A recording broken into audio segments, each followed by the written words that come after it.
3월 1일입니다. 3월 1일 3.1절이고요. 대한독립 만세 외쳤던 날입니다. 고백이라고 하는 것은 굉장히 많은 것을 담고 있습니다. 삶의 방향을 결정하는 선언이고, 내가 뭘 믿는지, 어디로 향하는지, 누구에게 속해 있는지, 식민 지배하에 있을 때, 나라를 잃었을 때에 나는 대한민국 사람입니다 선언하는 거죠. 나가서 외치는 것이죠. 핍박이 있어도, 또 총부리가 겨누어져도 대한 독립 만세, 자기의 나라, 내가 지금 대한의 사람입니다 외치는 이 선언과 고백은 방향을 분명히 해줍니다. 고백은 그 다음에 책임도 따릅니다. 그렇게 말하는 순간 책임져야 돼요. 수많은 고백들이 있어요. 군인 같은 경우, 나는 대한민국 군인입니다. 국가에 소속된 거죠. 명령에 따르겠습니다. 때로는 목숨도 내놓겠습니다라고 하는 거죠. 남녀가 사랑해서 결혼을 합니다. 결혼식장에서 주례는 묻습니다. 요즘은 좀 안 묻는 경우들이 있는가 보던데요. 평생 이 사람만을 사랑합니까? 이게 기독교에서는 성경 위에 손을 얹고 고백하죠. 고백. 남자도 고백하고 여자도 고백하고, 거기서 예라고 대답 안 하면 어떻게 돼요? 그거 성립이 안 되는 것이죠. 결혼식장에서의 고백은 두 사람을 묶는 끈입니다. 법정에서의 고백은 어떨까요? 내가 했습니다. 책임져야죠. 그 고백에 따라서 무죄가 되기도 하고, 또 형량을 높게 받기도 합니다. 지도자는 취임 선서가 있습니다. 대통령도 선서를 합니다. 그리고 그 선서대로 정치를 하지 않으면 그 다음에 비난을 받게 되는 것이죠. 내가 이렇게 섬기겠습니다. 위대한 고백에서 시작되는 위대한 변화가 있는데, 교회는요, 기독교는 오늘 성경에 기록된 베드로의 이 고백 위에 세워져 있습니다. 예수는 주입니다. 이게 얼마나 위대한 고백이냐면요, 당시에 로마의 식민지 하에 있습니다. 우리나라의 상황과 똑같죠? 다들 황제 중에서 특히 도미티안 황제, 이 황제는 자신을 주라고 부르게 했어요. 나를 노미누스 에테우스, 주요 하나님이다, 황제를 그렇게 부르도록 했어요. 그러면 증명서를 내줍니다. 이 사람은 황제를 주요 하나님이라고 고백한 사람입니다. 그래서 길드라고 하는 상인 조합에서 활동할 수가 있었고, 세금의 감면 혜택을 받을 수가 있었고, 경제적으로 어렵지 않게 살 수가 있었습니다. 그런데 기독교인들은 이게 안 돼요. 왜요? 예수 그리스도가 주라고 고백하는 사람들이거든요. 엄청난 핍박이 오는 거예요. 너무 힘든 거예요. 장사하기도 힘들고. 그래서 그 당시에 많은 기독교인들은 가난한 사람들이었습니다. 황제를 주라고 선언하는 그 시대에 예수를 주라고 고백하는 사람들, 이 사람들이 기독교인들이었습니다. 그래서 교회가 뭐냐면, 교회는 고백 공동체 이렇게 표현해요. 어느 교회 다니십니까? 저기 마닐라 한인감리교회요. 그 피블거스 거기에 6층짜리 건물이 세워져 있는데 거기 교회 다녀요. 우리가 교회를 건물처럼 표현할 때가 많이 있어요. 그냥 우리도 그냥 관습적으로 쉽게 그 교회, 그 옆에 있는 교회 이렇게 표현을 합니다. 같은 건물에 있어서 교회가 아니라 같은 고백을 하기 때문에 교회인 거예요. 우리는 마닐라 한인 감리교회의 성도들이에요. 감리교회라고 하는 정체성도 있고 우선은 주님이 그리스도입니다 라고 하는 이 고백 위에 세워지게 되는 것입니다. 자, 여러분 교회에 나오셔서 내가 어떠한 신앙 고백 위에서 신앙생활 하는가 오늘 다시 한번 점검해 보셨으면 좋겠습니다. 그래서 살짝 어떤 생각을 했냐면, 자, 여러분 고백을 한번 써보세요. 종이 다 나눠드리고 숙제 검사를 해볼까 생각도 해봤습니다. 농담입니다. 시험이나 숙제를 다 무서워하는 분들이 많으신 것 같아서 이런 질문이에요. 나의 고백은 무엇인가?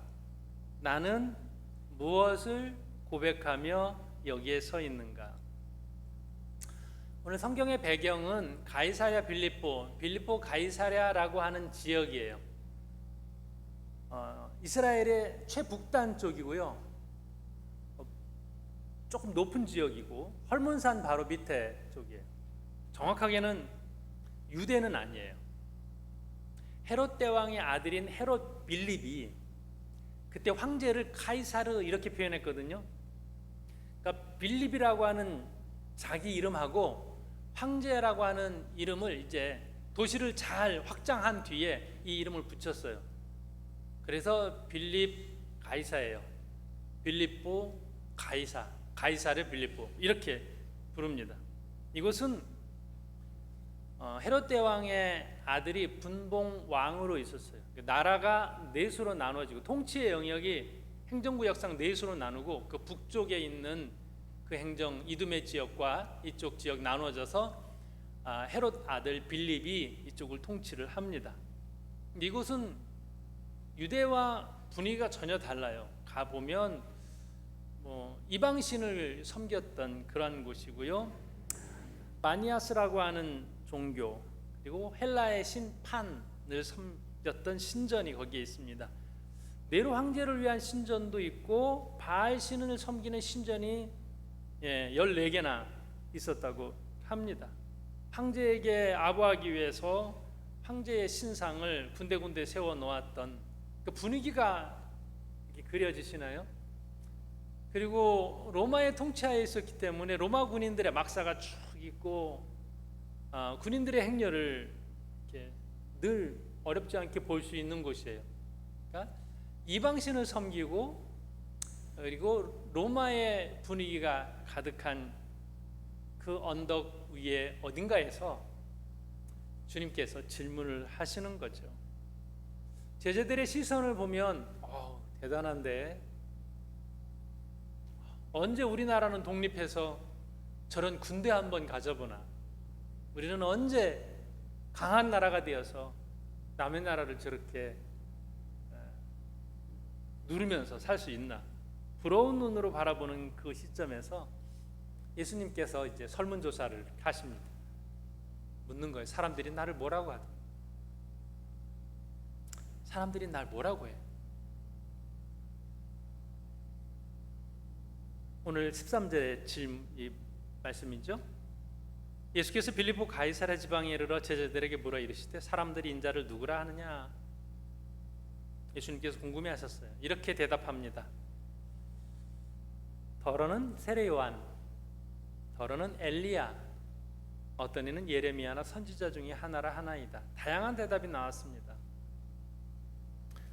예수님의 질문이 이거 들으려고 한 것이 아니에요. 그러면 너희는 나를 누구라 하느냐? 베드로가 정확한 대답을 합니다. 주님은 그리스도입니다. 메시아입니다. 라는 것이죠.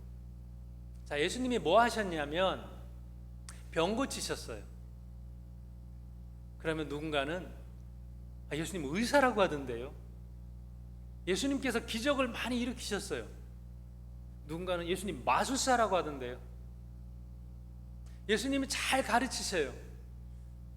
가르치시는 게 탁월해서 선생이라고 하던데요. 랍비라고 하던데요. 어떤 사람은 예수님 전직이 목수니까 목수라고 하는 사람도 있어요. 여러분 궁금하잖아요. 사람들이 나를 뭐라고 이렇게 하는지. 사실대로 얘기해줘. 우리 친구들끼리 서로 얘기해서 사람들이 날 뭐라고 해? 사실대로 얘기해줘. 아니 얘기하지만 또 안 듣고 싶을 때도 이렇게 있습니다. 진실을 대면하는 것이 겁나는 거죠. 정확한 대답을 베드로가 한 거예요.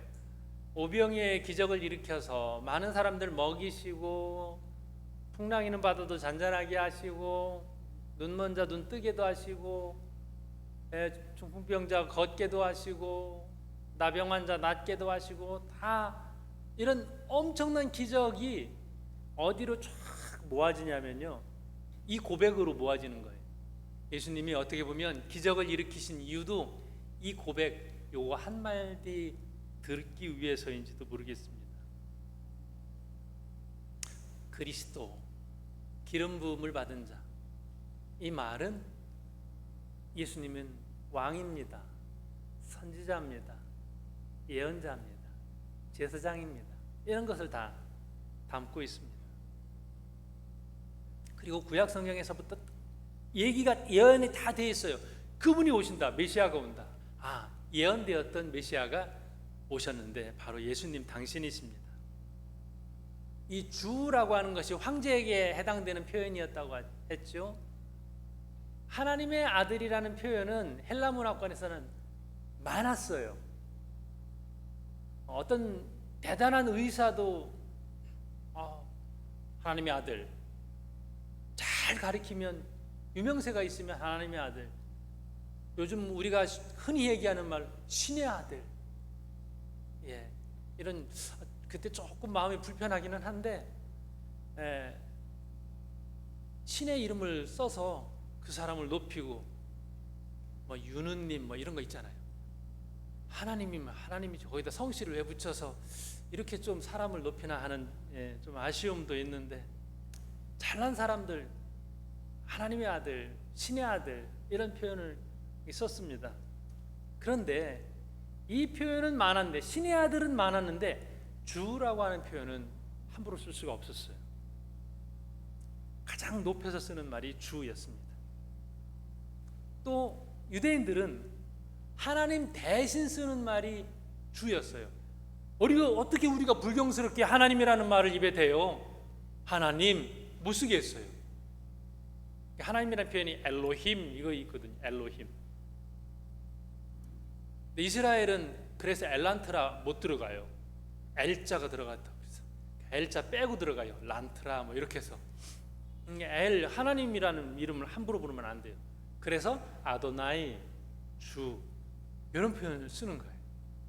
여기 베드로가 주, 그리스도 이 표현을 쓰는 건, 만약에 지금 여기가 유대 땅이 아닌데 유대 땅에서 이 표현을 썼으면 돌에 맞았을지도 모르겠습니다. 우리가 그리스도인입니다. 그리스도를 주로 고백하는 사람들, 그리스도를 하나님의 아들로 고백하는 사람들입니다. 이것은 쉽게 고백할 수 있는 게 아니에요. 여러분, 주님은 그리스도시고 하나님의 아들이심을 믿습니까? 이 고백을 우리가 쉽게 하지 않고요, 성령 하나님께서 고백할 수 있도록 도와주세요. 오늘 17절의 말씀이거든요. 예수님께서 이렇게 말씀하셨어요. 예수께서 대답하여 이르시되 바요나 시몬아 내가 복이 있도다. 이를 내게 알게 하니는 혈육이 아니요 하늘에 계신 내 아버지시니라. 너 이거 알게 한 것은 하나님이 알게 해주신 거야. 고린도전서 12장 3절에 보면 그러므로 내가 너에게 알리노니 하나님의 영으로 말하는 자는 누구든지 예수를 저주할 자라 하지 아니하고 또 성령으로 아니하고는 누구든지 예수를 주시라 할 수 없느니라. 성령으로 해서 예수님은 주십니다라고 고백할 수 있다는 거예요. 여러분들이 내가 성령 충만한 사람인가? 내 안에 성령 계신가? 이것을 체크할 때에 예수 그리스도는 주십니다 고백을 했다면 성령의 도우심으로 고백한 것이다 볼 수 있겠습니다. 이렇게 고백한 베드로를 향하여서 주님께서 말씀하십니다. 너 참 복이 있다. 이게 최고의 복이라는 거예요. 사람들은 남의 이야기할 때는 참 말을 잘해요. 말 잘하는 사람들은 왜 말 잘하냐면요, 남 얘기하기 때문에 말 잘하는 거예요. 그 사람 말 참 잘해요. 남 얘기예요. 자기 얘기를 잘하나요? 아니에요. 남 얘기하지 말고 내 얘기해봐. 할 얘기가 없어. 정면으로 나를 부딪히고 싶어 하지 않고 나를 들여다보고 싶어 하지 않아요. 예수님께서 다른 사람 얘기하지 말고 내 얘기 한번 해봐라. 너에게 있어서 난 누구냐? 대체로 예수님도 듣고 싶어 하세요. 여러분도 부부 사이에 이런 얘기 하시잖아요. 당신한테 난 뭐야? 맨날 반만 하고 날 뭘로 보는 거야? 알고 싶은 거예요. 현실이 그렇지 않다고 생각을 하는가 봅니다. 예수님께서 수많은 기적을 일으키시고 놀라운 일들을 하셨는데 예수님이 무엇인지 궁금해 하셨습니다. 우리 속에서부터 나오는 고백, 내 심장에서부터 나오는 고백. 그러지 마시고 예수님 나 경제적으로 좀 형통하게 해주세요. 너에게 난 뭐니? 저 건강하게 해주세요. 우리 자식 잘 되게 해주세요. 요즘 어려운데 좀 잘 불러가게 해주세요. 너에게 난 뭐니? 그거 안 해주면 나 싫어할 거니? 여러분 힘들어도 주님은 나의 주님이십니까? 좀 안 풀리고 어려워도 여전히 주님은 나의 주님이십니다 고백할 수 있습니까? 주님은 그 얘기를 듣고 싶어 하십니다. 이 고백 위에 교회를 세우시는 것이죠.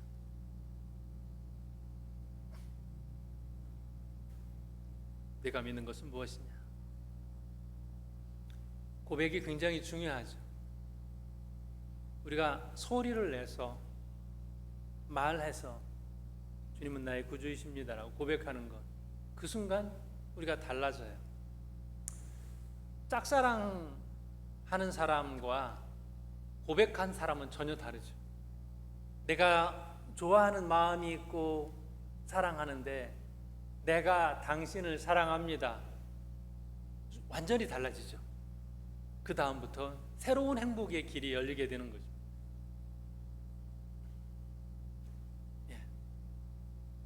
예수님께서 이 고백한 베드로에게 분명하게 말씀을 하셨어요.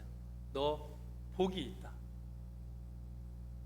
그 고백하는 자체가 복이라는 거예요.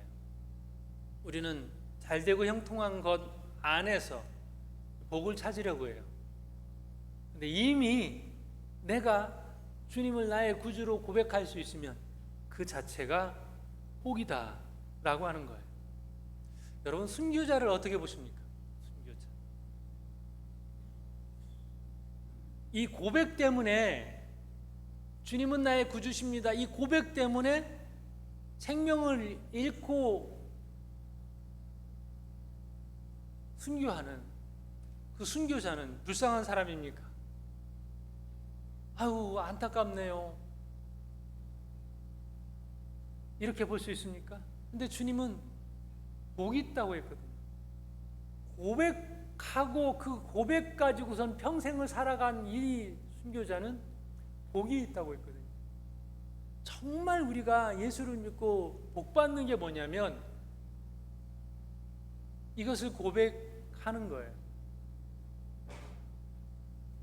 그래서 교회를 뭐라고 부르냐면 고백 공동체 이렇게 불러요. 고백한 사람들이 모여있는 공동체, 고백 공동체. 다르게 얘기하면 복 있는 사람들이 다 모인 곳이, 복 받은 사람들이 다 모인 곳이 교회다라고 하는 것입니다. 우리가 중요하게 생각하는 많은 것들이 있지만 그 어떤 것보다 주님을 그리스도로 고백하는 이 분명한 신앙의 터전 위에 살아가실 수 있기를 바랍니다.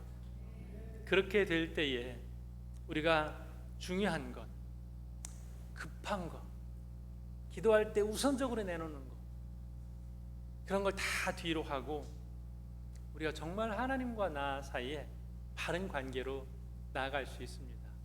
진정한 고백 공동체가 우리가 되고 또 진정한 베드로의 고백이 저와 여러분의 있기를 주님의 이름으로 축복합니다. 기도하겠습니다.